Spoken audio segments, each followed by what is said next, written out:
Welcome to another episode of Cooking with Christina Fogal. Today I'm going to make creamed asparagus on toast. When I was growing up, we always had asparagus in the garden. This is one of our favorite treats every spring, but I love it all year round.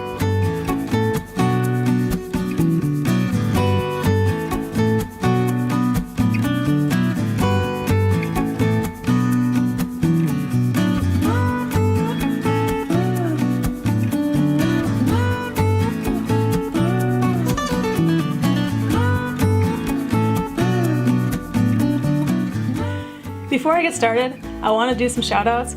Chris the Butcher has a small channel movement and he gave me a wonderful shout out, so thank you so much. I also want to thank Colin's Cooking Channel, thank you for the shout out, and Lasses Food and Barbecue, thanks again. I really appreciate the shout outs and all the support.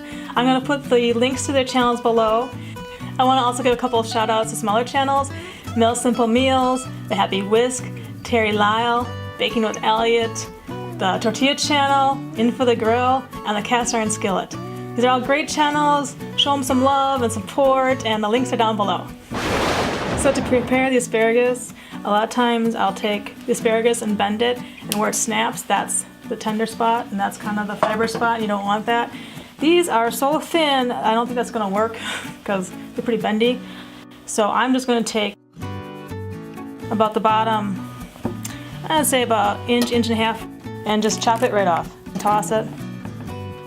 And a lot of times people will take their peelers and they'll peel off the bottom, 3/4 of the stalk.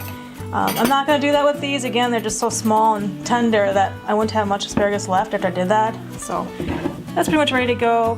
And to blanch the asparagus, all you need is a boiling pot of water. I'm going to need an ice bath, plate, and some paper towels, and your tongs. I'm going to bring the water to a boil. Add a teaspoon salt if you wish. Once the water's boiling, I'm going to add the asparagus. I usually cook the asparagus for 2 to 3 minutes if they're larger. These are so small though, I only left them in for a minute. They will turn a real bright green. And just check them, it goes fast. As soon as they're done, immediately put them into the ice water. I'm going to take the asparagus out of the cold water. You don't have to leave them in there very long, it's just to stop the blanching.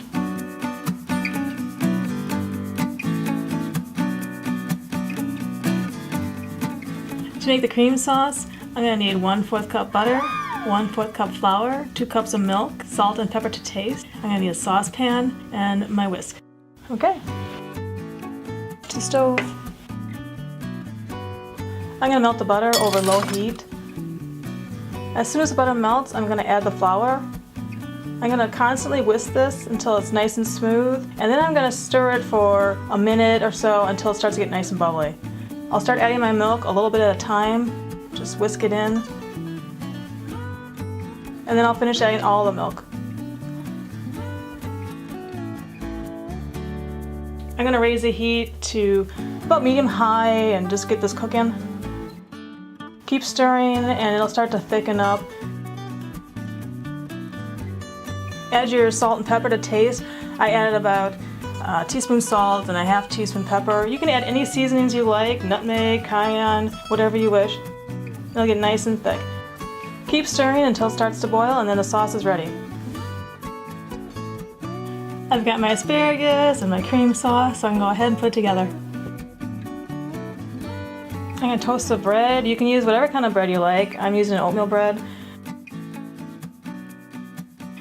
And then I also like to squeeze lemon on the asparagus. This is a great recipe. It's easy to make at the end of a long day, and it's a real satisfying, quick meal.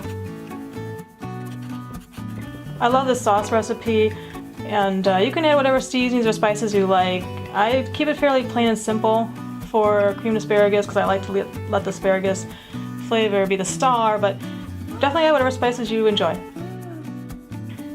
Thanks for watching. I hope you enjoyed this video. Please leave me a comment, let me know what you think, and don't forget to click the subscribe and hit that like button. The recipe's on the website, it's ChristinaFogal.com.